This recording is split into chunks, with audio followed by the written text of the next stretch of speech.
Hey! Bien le bonjour à tous. On se retrouve aujourd'hui dans une vidéo spéciale crash test. Et voici ce que nous allons tester aujourd'hui. Ce sont des feutres aquarellables de la marque Faber-Castell et ce sont les Albrecht Dürer. On a fait LV2 ou on n'a pas fait LV2 allemand.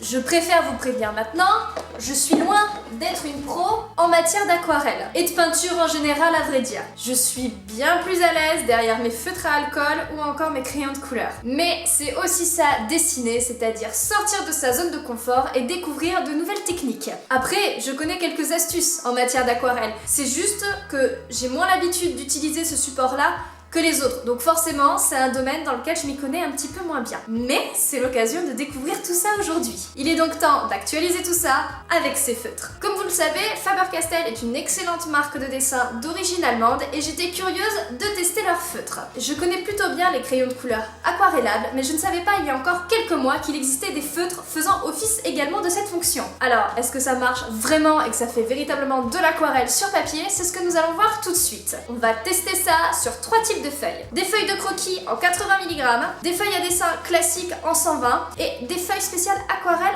en 300. Les chiffres et le grammage, ça représente vraiment l'épaisseur de notre feuille. Plus il est petit, plus forcément la feuille sera fine et plus il est gros, forcément plus la feuille sera épaisse. Et comme l'aquarelle a besoin que l'on mouille la feuille, plus la feuille sera épaisse, mieux elle tiendra le choc. C'est d'ailleurs pour ça que les feuilles spéciales aquarelle sont aussi épaisses. Mais est-ce qu'une feuille croquis en 90 ça rend bien? Est-ce qu'une feuille classique en 120 ça rend bien? On va voir ça tout de suite. Comme ça, si jamais vous n'avez pas forcément de papier aquarelle à la maison, vous saurez ce que ça donne sur un autre type de papier. Et aussi, est-ce qu'on peut juste utiliser ces feutres sous format de feutre? C'est ce que nous allons voir. Je tiens à préciser que cette vidéo n'est absolument pas sponsorisée et ce n'est que mon avis, donc cela reste subjectif et propre à chacun. Sur ce, nous allons déballer ce produit, voir ce qu'il y a à l'intérieur et je vais vous dire ce que j'en pense. C'est parti! Voici donc notre boîte de 16 marqueurs aquarelle fortement pigmentés. Alors, vous allez voir, les pinceaux sont assez grands, donc on retrouve effectivement nos feutres, un petit livret et un petit accessoire dont je vais vous parler. Les feutres ont 2 embouts, un pinceau et une pointe beaucoup plus rigide. Et là, nous avons ce petit accessoire. Alors, ce petit accessoire, c'est quoi? C'est un pinceau à réservoir. Et franchement, c'est très utile. Pourquoi? Parce que ça évite en fait d'avoir à tremper le pinceau tout le temps dans l'eau pour pouvoir humidifier le pinceau et le reste de la peinture. Là, le pinceau est constamment humide en fait grâce au réservoir qu'on vient remplir d'eau, comme ceci. On remplit, et évidemment... pas plus haut que le bord Michel, cela va de soi. Donc si jamais vous l'avez trop rempli, c'est pas grave, vous en enlevez un tout petit peu, on referme et l'avantage avec ça, c'est que vous voyez le réservoir est quand même assez souple, donc il y a 2 possibilités, soit vous laissez le pinceau agir normalement, donc il va être humidifié doucement et en permanence, ou alors au contraire, si vous voulez qu'il y ait beaucoup plus d'eau qui soit apportée en fait dans votre pinceau, et vous appuyez sur le bout du réservoir comme ceci et vous voyez les gouttes tombent. Donc voilà, ce petit accessoire va être très pratique, j'avais très envie aussi de le tester, voir qu'est-ce que ça donne. Donc je mets tout mon petit matériel en place, comme vous avez pu le constater, j'ai aussi pris du sopalin pour pouvoir essuyer la peinture et mon pinceau. Voici mon gros bloc de dessin spécial croquis, donc on est sur du 90 mg. Donc je suis assez curieuse de voir le résultat d'une aquarelle sur du papier qui est pas forcément adapté pour, mais donc nous allons voir ça immédiatement. Donc dans un premier temps, il y a plusieurs caractéristiques pour les feutres Faber-Castell que je vais vous énumérer au fur et à mesure de cette vidéo. Donc voici déjà à quoi ils ressemblent. Une pointe rigide de ce côté-là et une pointe beaucoup plus fine de l'autre côté, car c'est pour la peinture et donc le pinceau. Là, ce qu'on va faire, c'est que je vais m'amuser à tester toutes les couleurs dans un premier temps sans les mouiller, voir si effectivement les feutres répondent aux caractéristiques qui sont les suivantes. Ce sont des feutres à base d'eau. C'est normal vu qu'on doit faire de l'aquarelle avec. C'est stipulé que ça ne traverse pas le papier. Alors ça, je suis quand même assez curieuse de savoir si c'est vrai ou pas. Ces feutres, même mouillés ou sans être mouillés, ne traversent pas, on va savoir ça. Ensuite, ils prétendent également qu'ils sont entièrement aquarellables sur du papier aquarelle. Donc ça, c'est ce qu'on va voir dans un second temps. Là, pour l'instant, on est sur du papier croquis. Donc si c'est pas 100% aquarellable sur du papier croquis, c'est tout à fait normal. Et le dernier point concerne le pinceau. Ils disent qu'il est extrêmement facile à nettoyer, d'ailleurs comme le reste des autres pointes, parce qu'on peut en fait faire des mélanges juste avec les pinceaux. Et je suis quand même assez curieuse en fait de savoir si on peut correctement les nettoyer. Alors ils ils disent que oui, c'est simplement en les frottant sur du papier comme du sopalin pour pouvoir les nettoyer et ça part très facilement. Donc ça, je suis quand même assez curieuse de voir. Juste comme ça, rien qu'en les ayant appliqués sans avoir eu à les mouiller, je peux d'ores et déjà vous dire que effectivement, ces marqueurs sont fortement pigmentés et ils ont une couleur absolument magnifique qui rend beaucoup mieux en plus en vrai que là en vidéo. Mais franchement, croyez-moi, la couleur vraiment qui est donnée est vraiment superbe et je sais qu'on peut marier ce type de feutre là avec d'autres feutres de la marque Faber-Castell, notamment ceux que j'ai à l'encre de Chine, ça marche très très bien. Mais pour ce qui est de l'intensité des couleurs, ça, y a pas à dire, c'est exact, c'est vraiment des superbes couleurs, elles sont magnifiques. Bien, il est temps de voir, est-ce que ça a bavé derrière, est-ce que ça a dépassé? Eh ben non, ça n'a pas traversé et pourtant c'est du papier croquis en 90, donc c'est quand même assez fin. Ça marche, ça n'a pas traversé. Agréablement surprise. Allez, on passe aux choses sérieuses, je prends mon pinceau spécialement fait pour l'aquarelle et c'est parti, je viens humidifier toute la base de mon encre afin que tout ça se transforme en peinture et que l'on voit le résultat, voir effectivement si ça marche. Alors effectivement, comme vous le voyez, le résultat aquarelle est bien là, même si on est sur du papier croquis. Bon, c'est pas pour l'instant de l'hyper bonne qualité en termes d'aquarelle, certes, mais c'est à cause du papier. Mais en attendant, pour le rendu qu'on a, franchement, je suis vraiment satisfaite. Donc ça, c'est vraiment le premier test qu'on a fait sur du papier croquis. Bonjour, mademoiselle Chat. Vous voyez, nous avons une petite invitée surprise. Donc je vous présente, voici la nouvelle arrivée dans la famille, Plume, qui n'a trouvé rien de mieux en fait que de m'aider dans ma tâche à tester de l'aquarelle en essayant d'attraper désespérément mon pinceau parce que mademoiselle, elle a 2 mois et qu'est-ce que si rigolo, un petit pinceau qui bouge en faisant n'importe quoi. Et là, comme vous le voyez, ça n'a toujours pas traversé la feuille. Certes, elle est un petit peu humide, mais rien de bien méchant. Donc là, je vais m'amuser à mélanger différentes couleurs, hein, déjà simplement au feutre et ensuite on va passer tout ça avec de l'eau pour voir si effectivement il y a un bon mélange des couleurs, si on peut obtenir des trucs assez intéressants, déjà rien que pour voir comme ça. Juste après, je vais faire un dessin sur du papier croquis, un dessin sur du papier en 120 pour que vous voyez la différence et enfin on terminera par notre papier aquarelle et je vais vous montrer tout ça. En attendant, ces feutres aquarelles, eh bien, c'est une agréable bonne surprise. On a quand même des couleurs magnifiques, que ce soit simplement au feutre ou à l'aquarelle.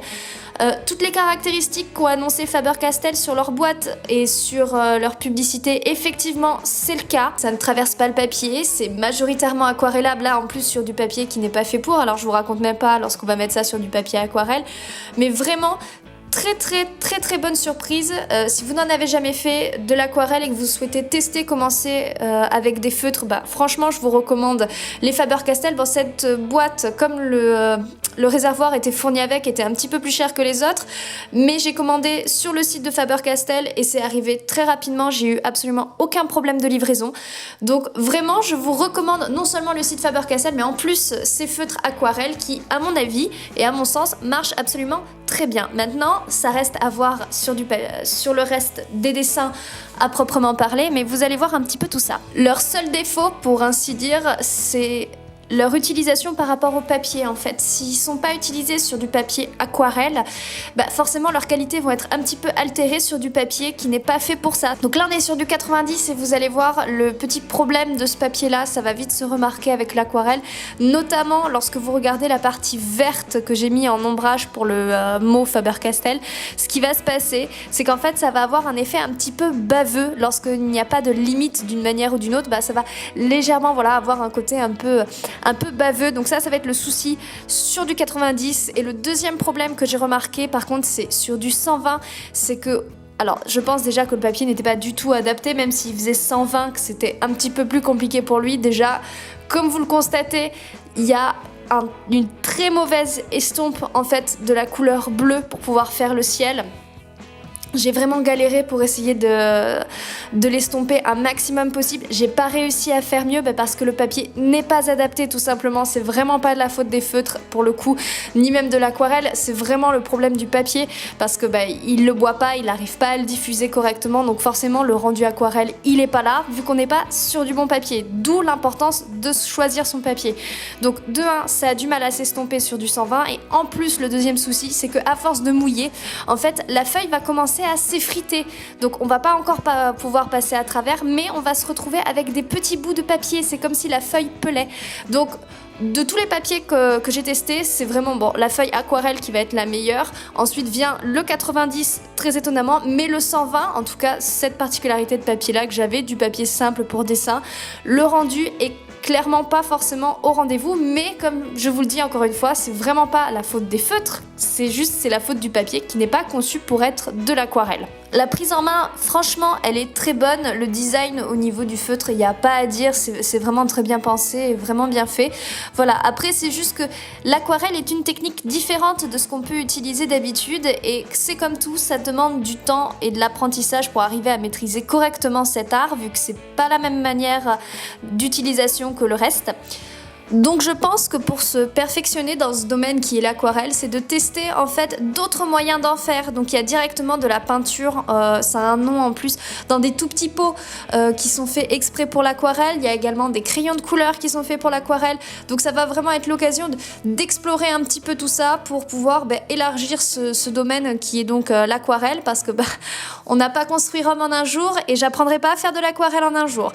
Mais bon, pour déjà ce que ça en donne, je suis plutôt assez satisfaite, franchement c'est plutôt pas mal, mais je sais qu'avec plus de pratique on peut obtenir de meilleurs résultats, c'est comme tout. Donc là, comme vous avez vu, on est passé sur du papier spécial aquarelle et déjà je trouve que la différence est quand même assez flagrante et ce très rapidement. Au niveau de l'estompe, ça se voit qu'il y a vraiment un très gros changement. Rien qu'à l'utilisation, en fait, j'ai remarqué qu'il n'y a pas besoin de mettre des couleurs absolument partout. Avec du papier aquarelle, il suffit de mettre une petite couche de couleur à un endroit, vous prenez votre pinceau et vous repassez à l'eau dessus au fur et à mesure, et en fait la peinture s'étale petit à petit dans la feuille et on ne voit absolument pas la différence, on sait plus trop où était le trait en fait à la base et on peut vraiment arriver à faire de très très belles choses directement comme ça. Donc munissez-vous de papier aquarelle si vous voulez vous lancer dans l'aquarelle et que vous avez envie d'avoir des résultats concluant, vraiment une différence monumentale entre le papier normal et le papier aquarelle.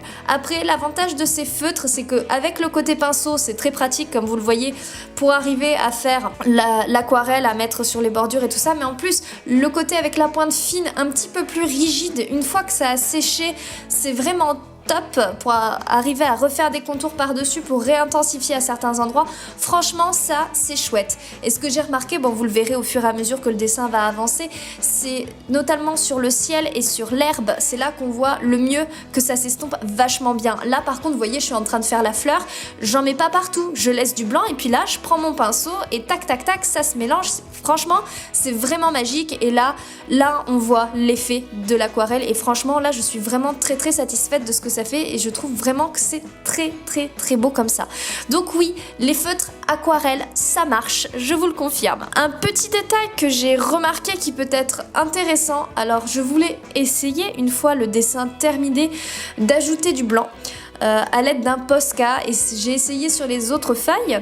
Sauf que je préfère vous prévenir, ça ne marche pas. Le Posca et l'aquarelle, ça ne marche pas. Pourquoi ? Parce qu'en fait, les Posca sont des marqueurs peinture également. Et le fait que la feuille soit humide, en fait, elle va absorber la peinture du Posca, qui lui a l'habitude d'être sec généralement quand je l'utilise.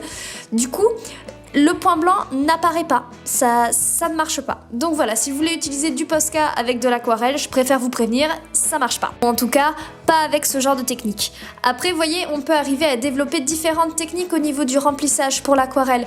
Là, par exemple, pour l'herbe, c'était intéressant, j'ai placé plusieurs types de couleurs, j'ai tout mélangé ensemble avec de l'eau, puis après j'ai même repassé avec mon pinceau dessus alors que la feuille était encore humide et du coup, ce qui s'est passé, c'est que les traits au fur et à mesure se sont légèrement estompés, mais pas trop non plus. Donc ça aussi, en fait, l'aquarelle recèle plein de techniques différentes et vraiment toutes intéressantes à explorer. Et franchement, je vous les recommande vivement parce qu'il y a vraiment plein de trucs à voir. Ma conclusion de tout ça, c'est que vraiment, je suis très satisfaite de ces feutres. Effectivement, ça ne traverse pas le papier et peu importe le papier, que ce soit du 90, du 120 ou du 300 comme celui de l'aquarelle. Une bonne résistance à la lumière, c'était également une des caractéristiques qui était mentionnée. Alors pour l'instant, je ne sais pas, parce que pour qu'il y ait une bonne résistance à la lumière, il faut que la peinture ait été exposée au soleil, car oui, malheureusement, tout dessin exposé trop longtemps à la lumière, toute encre exposée à la lumière, à un moment donné, finit par se ternir. Ça s'appelle les effets du soleil. Pour ce qui est de la bonne résistance à la lumière, pour l'instant, je peux pas vous dire parce que je ne sais pas trop ce que ça va donner au fur et à mesure. Pour ce qui est du pinceau à réservoir facile à nettoyer, c'est tout à fait vrai. Il suffit en fait de le faire goûter avec un petit peu d'eau et de le nettoyer sur le sopalin en l'essuyant vite fait. Et ça s'enlève vraiment, mais comme par magie. Et pareil, quand votre feutre est imbibé d'une autre couleur par un feutre, c'est exactement la même chose. C'est vrai, ça marche vraiment bien. Donc, conclusion, tout est bien par rapport à ces feutres-là. Donc, vraiment, si vous avez envie de vous lancer dans l'aquarelle avec des feutres, moi, je vous recommande vivement de prendre ceux de Faber-Castell. J'en suis vraiment très, très contente. Ah oui, et dernier détail, certes petit, mais non négligeable, je préfère vous prévenir, l'aquarelle, ça tâche les doigts. Eh bien écoutez, ce sera tout pour aujourd'hui. Si vous souhaitez rester informé des nouvelles vidéos à venir, je vous conseille de vous abonner et de puncher cette petite cloche de notification. Surtout, si la vidéo vous a plu, n'hésitez pas à mettre un pouce en l'air ou à me laisser un commentaire. Je vous invite également à me suivre sur tous mes réseaux sociaux pour vous tenir informé régulièrement de la sortie des prochaines vidéos ainsi que des dessins que je réalise au fur et à mesure de l'année. Pour ceux que ça intéresse, j'ai également réalisé d'autres vidéos crash test que je vous mettrai en lien juste ici. Et en attendant, on se retrouve très vite dans une prochaine vidéo. Ciao et dessinez bien!